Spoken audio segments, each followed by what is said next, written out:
Welcome to another CEO Wisdom podcast with Nate Regier with us. He's PhD.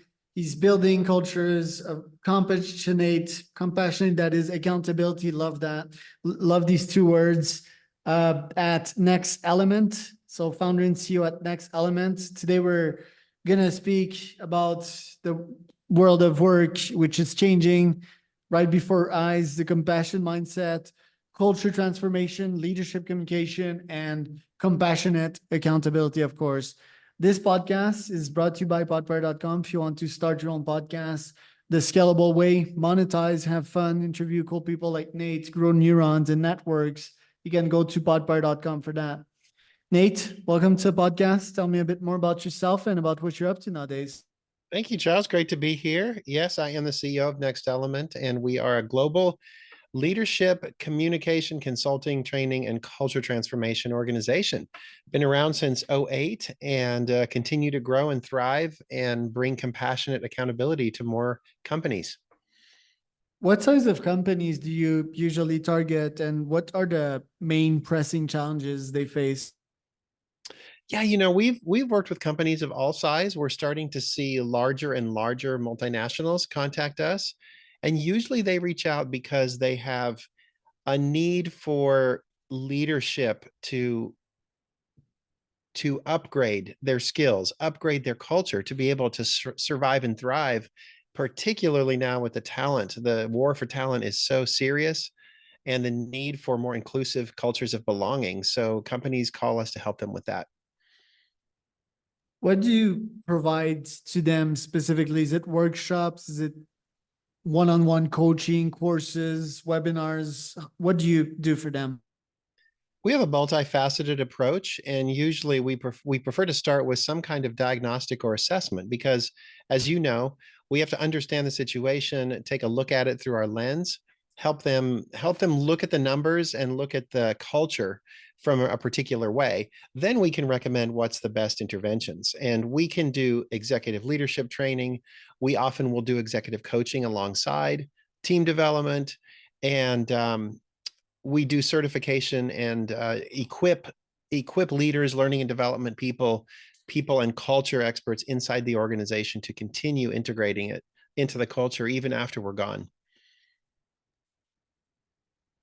I have something in my heart that's not too pretty when it comes to humans or compassions or big corporates. I feel that most businesses first, like humans, why need compassion if you work with robots that tend to be more productive than humans? Second, big organizations seems to have limitless budgets, and I'm not sure if they'll scale with the advent of AI. I just feel that the future of work is one human managing 10 to 100 AIs, and the need of compassion won't necessarily be there because it will just, be a human managing robots. And yeah, I just have, maybe it's a distorted view of the whole thing, but I manage over 1,000 employees.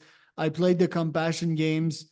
Humans were mostly there to get paid like on their 9 to 5, and they didn't give a shit about me. So that, I felt that I was just lifting the world for them. And at the end of the day, they didn't bring me anything back. So, what's wrong with me with this mindset? Or is it something you frequently hear from other high performing CEOs or founders?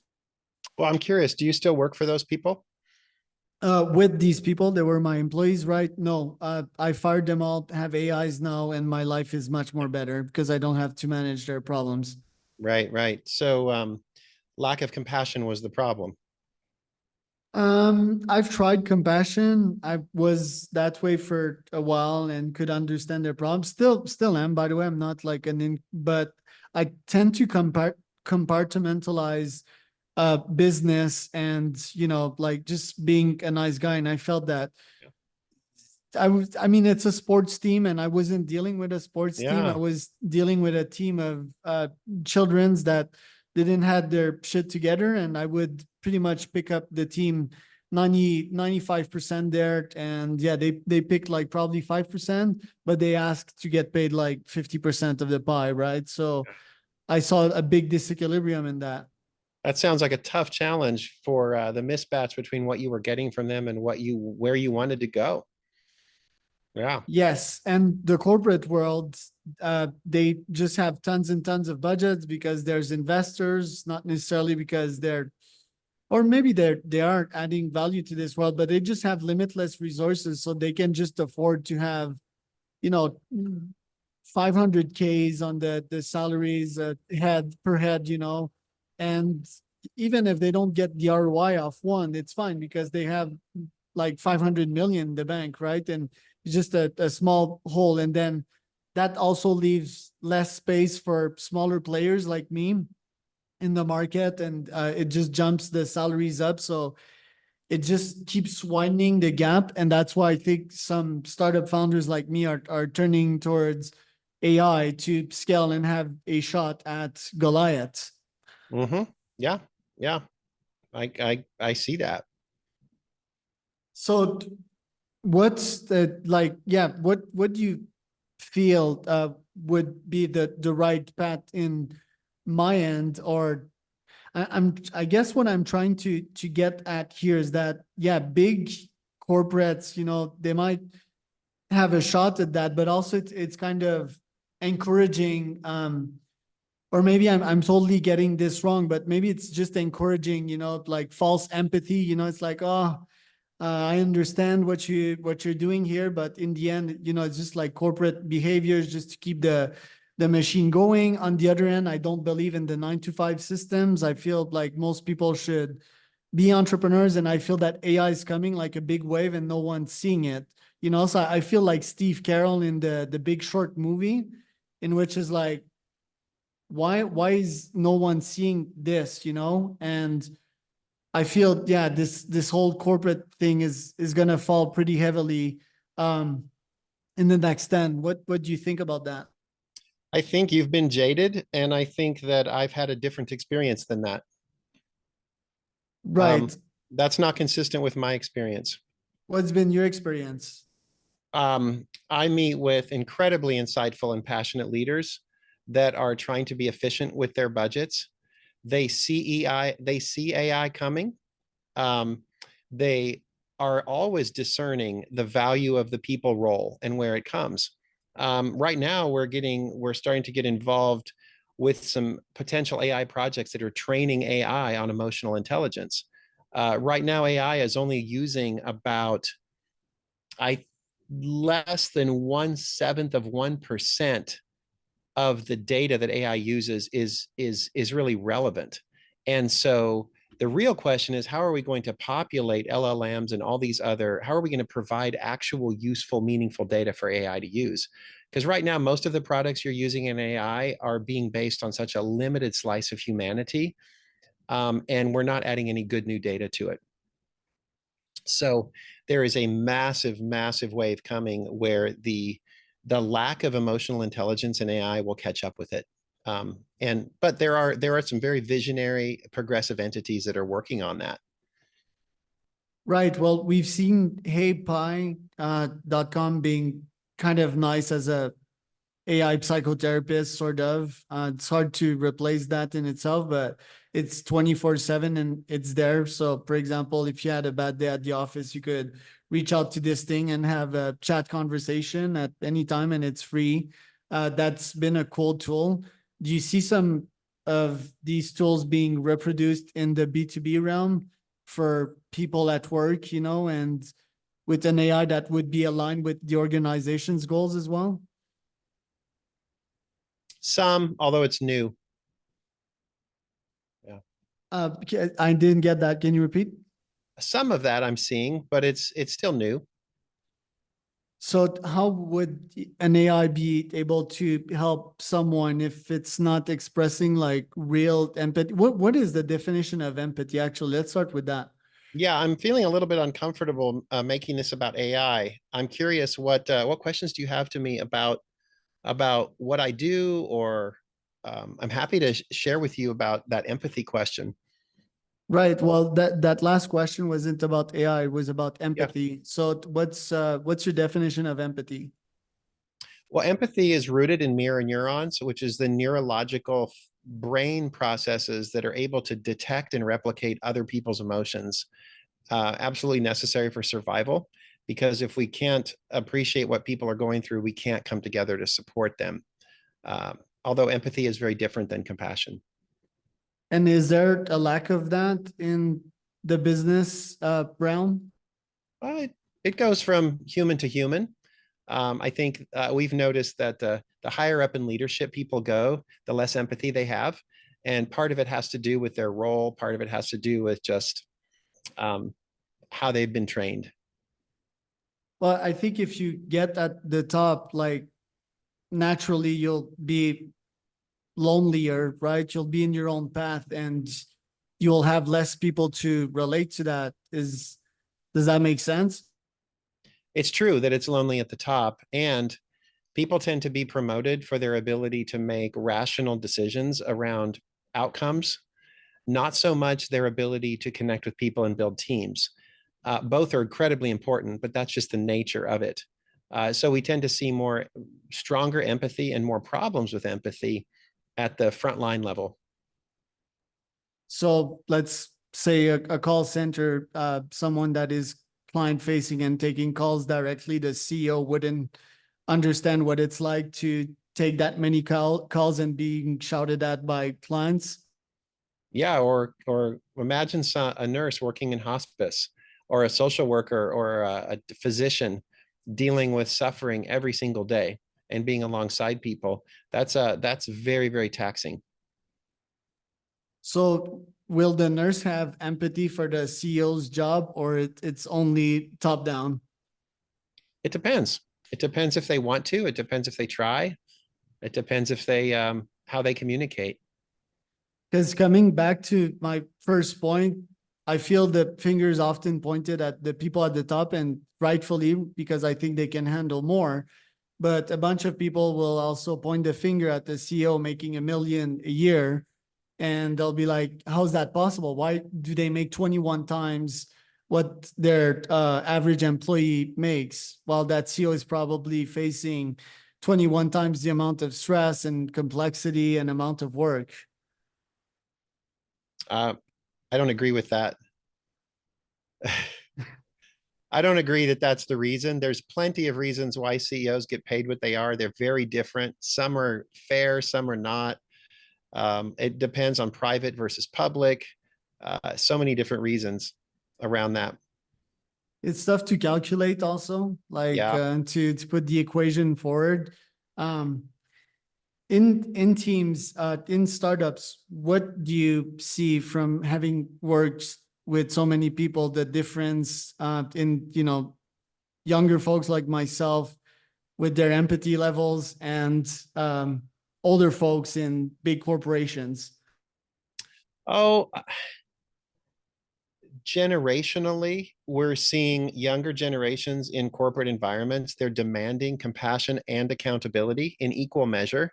They don't want compromises. They want to be coached. They want to be invested in. They want you to care about them as a human being. They want work-life balance, but they also want to be challenged. But interestingly enough, I've been doing this for almost a generation, and personality differences are as powerful as anything else in determining these things. And I guess once you align with someone, you just produce higher outcomes. How much change does that require in two people that have night and days different personalities? Well, we see it every day when people start to appreciate different personalities and then develop the skills to communicate with those personalities differently and develop what's called cognitive empathy or perspective taking. They can start anticipating how different personalities will experience different things. Then things really start to get productive because you eliminate so much static and waste in the system. I can't help but asking myself, like, do people adapt because they don't have a choice, Like, let's say that I'm in this team with a narcissist, right? And I need to adapt my mindset to that asshole boss because I accepted to be part of the 9 to 5. I don't want to go back on the job market. Isn't like this whole thing a an extra path that we're taking to get somewhere. Like, why not start your own business and be like in charge of your full kingdom and not have to deal with these unpleasant people? Oh, that could be the case. And that again gets into personality, it gets into economic opportunity, it gets into lots of factors determining whether someone wants to or even would enjoy doing that. For someone like you, I can tell the entrepreneurial do it your own way is incredibly energizing and thriving. You represent approximately 5% of the population. I can relate. I have a lot of that in me as well, and I'm an entrepreneur. But that would be incredibly distressing and unattractive to many other types. They would much rather work in teams with people despite the struggles. Right. So that would be me like imposing my mindset on people that do not share these same philosophies. And I guess some jobs are fun, like it's how do you know if you're in the right job or not? I don't know. How do you know? How did you know you'd found it? I feel free, I feel energized, like you mentioned. And at the end of the day, when I'm looking at the sky in a very relaxed state, I'm not anxious about my daily occupation. And yeah, I feel aligned. I feel in a flow state Yeah. on a daily basis. Yeah, I could imagine that's true for everyone, although it might look different. Right. So what do you foresee in the future in terms of empathy and in terms of AI and what's coming, the new technologies? Will it keep on being simple human conversations, connections from the heart? What do you foresee in the next coming decades? Two things. Organizations that don't master compassionate accountability will not be able to attract and retain great people. AI will have to be trained on things that it currently is not trained on, and that includes the capability of um, connecting with people at a deeper level. And there are some very interesting initiatives underway to do that. I think there's some powerful stuff. Of course, there's ethical considerations. Um, but the way we're reading the tea leaves, the need to belong, the need to be seen, the need to be part of something is never going to go away with human beings. And the more AI can approximate that, the better it will be.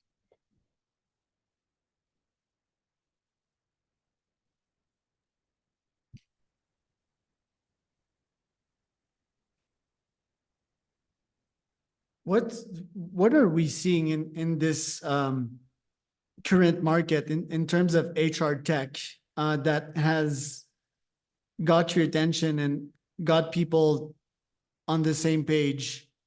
Is it an app? Is it consultants like yourself?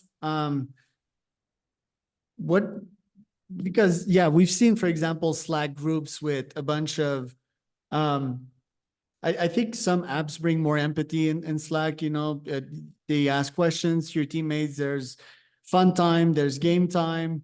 Um, what are you seeing in terms of tech that can bring people closer nowadays?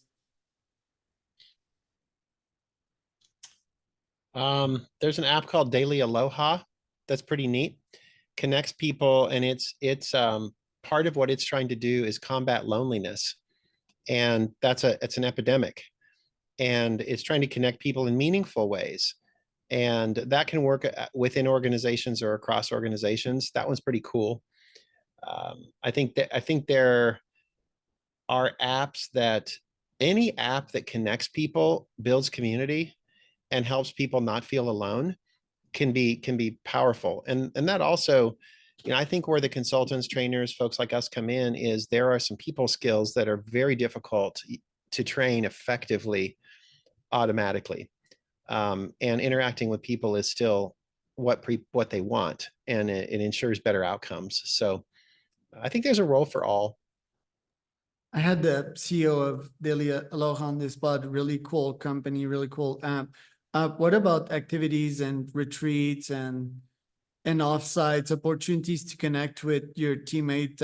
I've had the lady that organizes the retreats of Meta in Hawaii, talking about Aloha. Are you seeing some of these activities? Me, I'm seeing pretty much everything in terms of ROI, and I think that's how most company leaders view things. Do you see an ROI into this, or it's just like just another perk to attract someone in a talent war? It all depends how you do it. We've seen some incredibly valuable offsite retreats, but just the other day I was talking to a multinational client of ours, and they had a department that wanted to raise their engagement scores and scheduled an offsite retreat. And the results actually were the opposite of what they were trying to do. And I think it comes down to personality types. They completely missed it. They had good hearts, good intentions, but they missed what was really going on with people. And so those kinds of situations, it's more nuanced and more complicated than you think. It's not just the activity. It's like who you match together, who's leading the activity, what the activity is, how people are Yeah. feeling that day. If they're all jet lag and you put them in a room, it might not be ideal. People might be like, hey, I'm hungry. Or if I would go my style and I would invite them to climb a mountain together, not everyone would enjoy that, most probably. Um, so how do you produce a successful team building activity like that? Is there like some pre-measurements to be made and Oh more yeah. planning? We're experts in individual differences and how people are motivated, how they communicate, how they connect.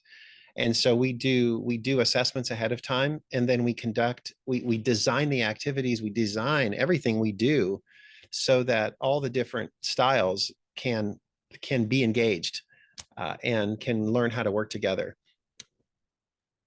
So is there some rules like not putting two pluses in one room? How do you build the ideal team? What's the size of it, and what kind of personality should you have? In my book, there's always been one leader, right? There's never been two. That causes clashes and conflicts. And there's various types of roles. There's a wizard, there's a warrior, and then you have a druid. So how do you make sure that these teams thrive? Is it like the one pizza team style too, or? Wizards can't do it alone, right? Druids can't do it alone. So the key to a wizard's effectiveness is, can they communicate with a druid? So it's not about your type, it's about your agility, it's about your ability to experience other people's differences and adapt to that. So that's really what we measure and what we train. And specifically, what have been examples of case studies without naming names, but where you had like a humongous challenge and you took it from there, from zero, and you brought it to one? Sure.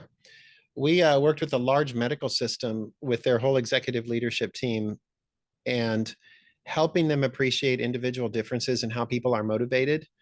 And they were so inspired by that in the way that they work together as a team. They asked us to train their nurse managers. And so we did the same thing. And in a year, they were able to reduce turnover by 5%, which is significant. That's $250,000 just for this particular facility. And turnover was reduced because nurse managers learned how to communicate with their nurses. I had various doctors on this pod, and yeah, apparently a bunch of them are quite stressed, and they think that, nurses are pretty much subordinate and they command their do this, do that, and a lot of doctors struggle with depression and overwhelm and anxiety, and They sure suicide do. rate is quite high. So yeah, I could understand that. Nate, where can people find out more about you online? Well, they can go to my LinkedIn profile, and I would recommend going to compassionateaccountabilitybook.com. That will take you to my website, learn about my new book, Compassionate Accountability: How Leaders Build Connection and Get Results.